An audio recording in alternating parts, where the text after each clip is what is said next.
إن الحمد لله نحمده ونستعينه ونستغفره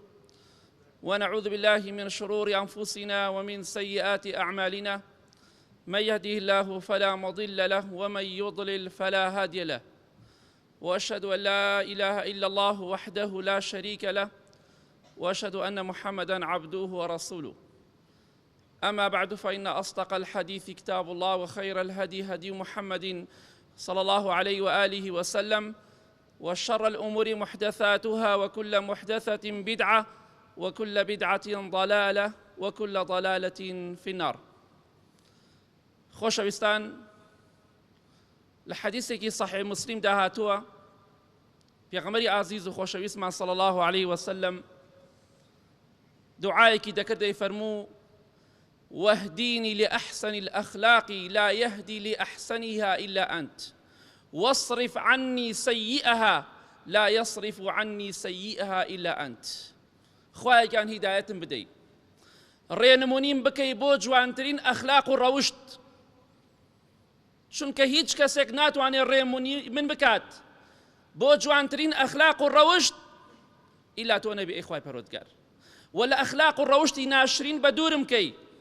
هیچ کەسێکیش ناتوانێت دوورم خاتەوە لە ئەخلاق و ڕەوشتی ناشرین ئیلا تۆ نەبی ئەی خوای پەروەردگار. ئەمە دوعای پێغەمبەری خۆشەویست بوو صلی الله عليه وسلم. خوای ئەخلاق و ڕەوشتی جوانم پێ ببەخشە، لە ئەخلاق و ڕەوشت و بەدڕەوشتیش بە دوورم کە. بەڵام بەداخەوە ئەمڕۆ پێشکی دەڵێم حاشا لە ڕووی بەڕێستان، ئەجەلەکم الله، ڕێز و حورمەتی تایبەتیم بۆ کەسانێکەیە کە خاوەنی ئەخلاق و ڕەوشتی بەرزن. بڕۆ تۆڕە کۆمەڵایەتیەکان تەماشا بکە، بزانە ئەو خەڵکە زۆربەی ئەخلاق و ڕەوشتی لەدەستداوە. ئافرەتێک، کچێک، بێوەژنێک دلۆڕی بەڕێستان بێڕەوشت بەدڕەوشت ئەمە جوێن نییە، ئەمە سیفەتە. ئاگادار بەدڕەوشتی بە کەسێک بڵێ بێڕەوشتە جوێن نییە، ئاگاداری و خاڵە بن. بێ ئابڕوو دوو لە ڕووی بەڕێستان شتێک بڵاو دەکاتەوە بە ملیۆن خەڵک بە دوای ڤیدۆکەی ئاگەڕێ. پیاوی وا کۆمێنتە نووسێ، کۆمەڵێ سایت فاسد دەڵێ ئەوەندە کۆمێنتم بۆ بنووسا ڤیدۆکەت بۆ ئەنێرم. پیاوی وا کۆمێنتە نووسێ بۆ ئەو کەسانە بۆ ئەوی ڤیدۆکەی پێشاندن. عاشقی ئەوەیە کە لاشەی کەسێکی بەدڕەوشت ببینێ، پیاو شەرمی لێکە. ئەگە تەماشای کەی لە پیاوی سڵحەکە، باپیرەیە، هەندێکیان خاوەنی خێزانە، خاوەنی کچە، خاوەنی خوشکە، بەڵام بەداخەوە تەماشا دەکەی شەرم دەکەی ئەمە کۆمێنتە نووسێ بۆ ئەوەی ڤیدۆیەکی بەدڕەوشتی و خراپەکاری بۆ بێت. گەشت بێتە حەدێکی ئاوا هیچ مامۆسایەکی ئاینی نییە لەم کوردستانەدا منافەسەی ڕوبعێکی ئافرەتێ بکا کە شتی خراپ ڕاوەکاتەوە. ئەمە کارەسات نییە، ئەمە بەڵگە نییە لەسەرەوەی ئەو خەڵکە ئەخلاق و ڕەوشتی ناوێ ئەوەی کە بەو جۆرەیە. دەما مەسای ئاینی وتار بدەن، وتاری بە قوت و بەهێز بەقەد ماچماچێنی ژنوپیاوێک خەڵ سەیری ناکات. بۆ هەر ئەوەی کە نوێشکەرەکەیە هەڕوو لە خواکەیە بە حساب. بۆیە بەڕاستی شەرمە بۆ موسڵمان، بۆ نوێشکەر، بۆ ئەهلی قورئان، بۆ ئەهلی جومعە و جەماعەت عەوداڵ و شێتی وێڵی ڤیدۆی ئافرەتێک بێت کە ڕەوشت و ئەخلاقی لەدەستداوە. چەندەها ئافرەتی وا هەیە، چەندەها شتی وا ڕووی داوە. بۆچی فلیمە خراپەکان خەڵکی زۆر سەیری دەکات؟ چونکە خەڵکی بەڕاستی زۆرێک لە خەڵکی ڕەوشت و ئەخلاقی لەدەستداوە، کەم یا زۆر. چونکە ئینسانێک خاوەنی ئەخلاق و ڕەوشت بێ بە دوای ئەو شتانە ناگەڕێ، بەڵکو بلۆکی دەکا، بەڵکو دەیسڕێتەوە. بەڵام بڕۆ سەیری تۆڕە کۆمەڵایەتیەکان کە ئەو کاتە دەرەکەی من ڕاستەکەم یا درۆکەم. کۆمێنتەکان و شاهیدەکان و بینەرەکان و بڵاوکردنەوەکان بەڵگەی لەسەر هەموو شتێک. بەخوا گاور و جوولەکە نییە زۆربەی موسڵمانە، چونکە کاتێک کۆمێنتەکان دەخوێنیت و دەبینی خەڵکی دەیناسی، زۆربەی دەناسی. ئەهلی جومعە و جەماعەتە،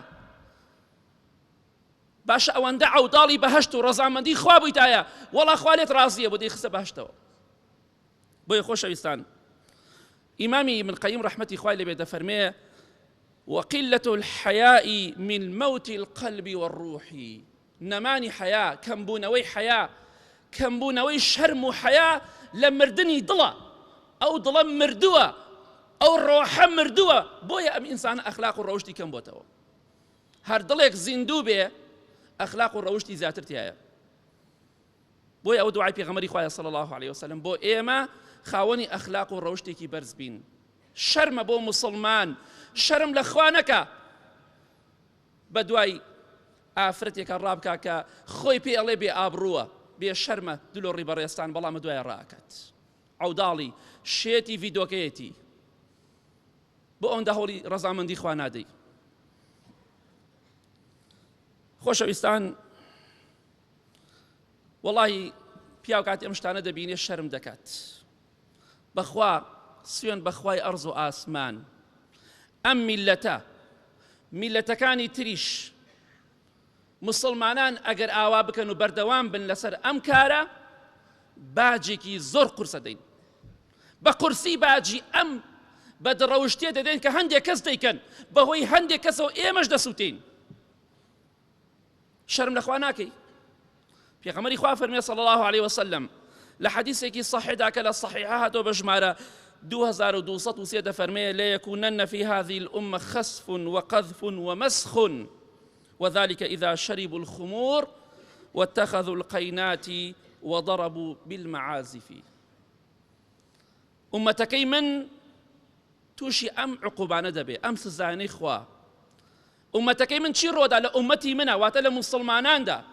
با چاوەڕێی ئەو ڕۆژە بکەین دڵنیا بە دەیبینین ئێمە یا نەوەکانمان لەم ئومەتا کۆمەڵە کەسێکەیە خوای گەورە بەهۆی تاوانەکانیانەوە بە زەویە دەیان باتە خوارەوە ڕۆی زەوی دەچن تەواو وە قەذف ڕۆژێک دێخوا لە ئاسمانەوە بەرد ئەبارێنە بەسەر ئەم ئومەتە بەرد عقوبەی خوا ومەسخ ڕۆژێک دێ خوای گەورە خەڵکی دەکاتێک گیانلەبەر و مەیمون و بەراس ئەمە پێغەمبەری خوا فەرمێ صلی الله عليه وسلم ڕوو ئەدا بەڵام چی کاتێک ئەو کاتەی خەڵکی دەستی کرد بە عارە خواردن ئەو کاتەی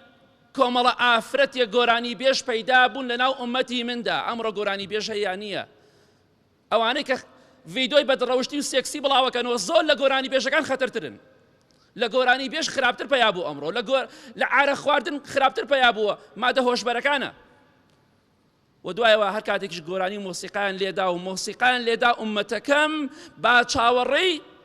ئەوە بکەن خوا بە زەویە بیان باتە خوارەوە با چاوەڕێی ئەو بکەن لە ئاسمانەوە بەرباران بکرێن یا بکرێن بە مەیمون و بەراس ئەمە پێغەمبەری خوا فەرمێ صلی الله عليه وسلم. فلیمە تورکیەکان فلیمە بیانیەکان زۆرێک لە ئەخلاق و ڕەوشتی موسڵمانیان لەدەستدا شەرم نییە کەناڵێکی فاسد خراپەکار لەولاوە لە بازاڕەکانە لە شوێنە گشتەکانە یەخەی ئافرەتەگرن ئەڵێن ئەوەندە پارەت ئەدەینێ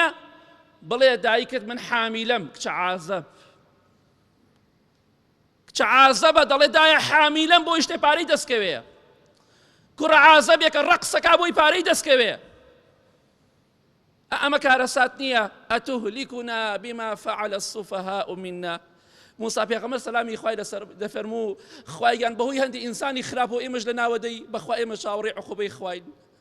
بەخوا بەهۆی بەدڕەوشتی هەندێک کەسەوە چاوەڕێی خوا باران لە جاتی باران بەرد بەسەرمانە بارێنێ باشە بۆ بە خۆماندا ناچینەوە. خۆشەویستیت بۆ ئافرەتێکەیە زیاتر لە خوا زیاتر لە دین و قورئان و وتار چاوەڕێی عقوبەی خوا بکەین بە دڵنیا بە تووشمان دەبێ ئەمڕۆ یا بەیانی خوا خراپترشمان بەسەرا دێنێ ئەگەر ئەخلاق و ڕەوشتمانە دەست بدەین.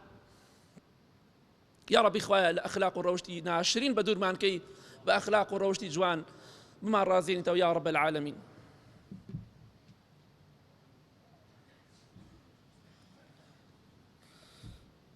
الحمد لله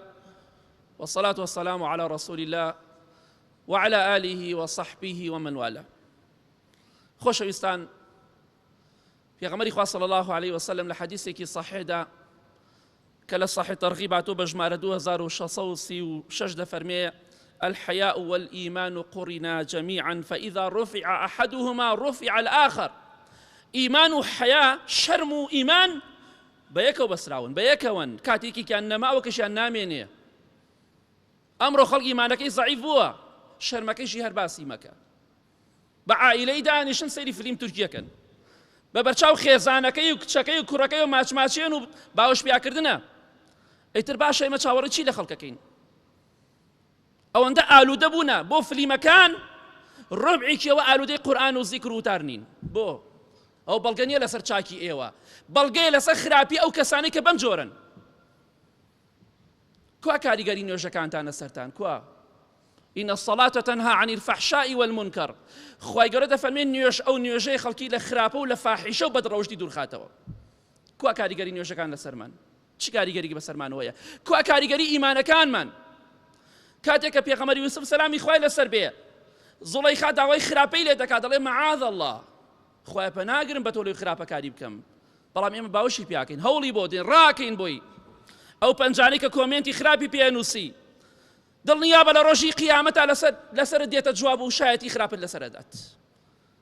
خوا نیعمەتێکی پێداوی بۆ خراپە بەکاری دەهێنی با چاوەڕێی عقوبەی خوا بکەین سزای خوا بکەین بەسەرمانە بارێت الإيمان بيغمر خوا فرمي صلى الله عليه وسلم الحياء من الإيمان والإيمان في الجنة حياء الشرم لإيمان وإيمانش لبهشتا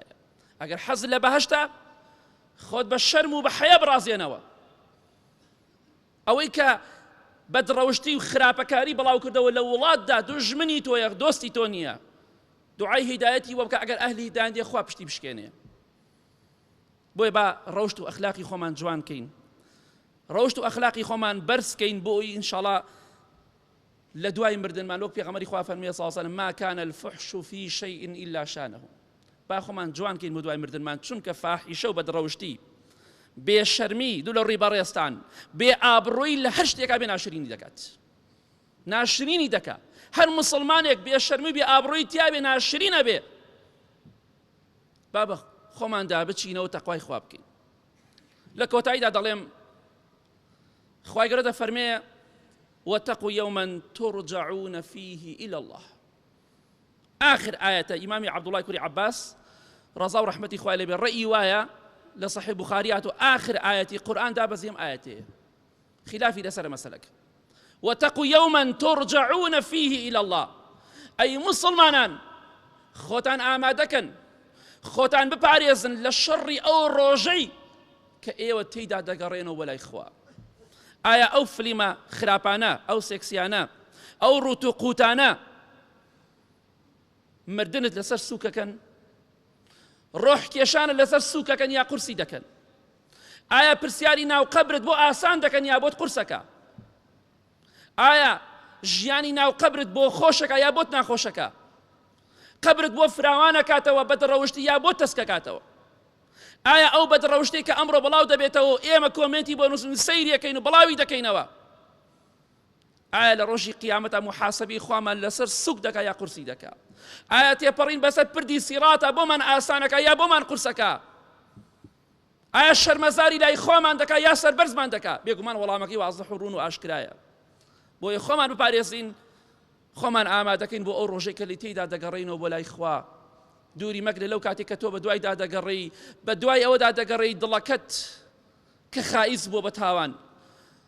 نەفسەکەت کە خراپ بووە دووری مەگرە لەو کاتەدا کە تۆ بە دوای ئەو خراپەکاریە ئەگەڕێی بە دوای ڤیدۆکەی باجی فڵان و دادە فڵانە ئەگەڕێی لەو کاتە مەلەکول مەوت بێ ڕۆحت بکێشێ ئاخر شەڕ بیت بەڕوڕەشی و شەرمەزاری بگەڕێتەوە بەلای خوا خاوەنی شەرم و حەیای کچت هەیە خوشکت هەیە خێزانت هەیە شەرەف و ناموسی خۆت بپارێزە بۆی بە سەربەرزی بمری بە حەیا و بمری ئەهلی بەهەشت بی پەنا بەخوای گەورە ئەهلی دۆزەخ نەبیت جا خۆشەویستان ئەگەر پێمان خۆشە شەرمەزاری لای خوا نەبین لە دوای مردنمان ژیانمان خۆش بێ با ڕۆشت و ئەخلاقی خۆمان جوان کەین اللهم اغفر للمؤمنين والمؤمنات والمسلمين والمسلمات الأحياء منهم والأموات من أهل السنة والجمعة والجماعات يا ربي خواه الشفاء نخوش كان من بدي بتايبتي أواني داوي دعاي خيان كدوا يا ربي خواه يهمني وآرامي ولاتا كمان ببارزي للروشتو أخلاقي ناشين بدور مانكي خواه يان هر كسيك بين روشتي بد روشتي لناو إما دا بلاو دكاتو خواه أقر أهلي هدايتني خواه بشتي بشكيني يا ربي خواه سوكر رسواي دنيا وقيامتي بكي آمين آمين آمين وصلى الله على محمد وآله وصحبه أجمعين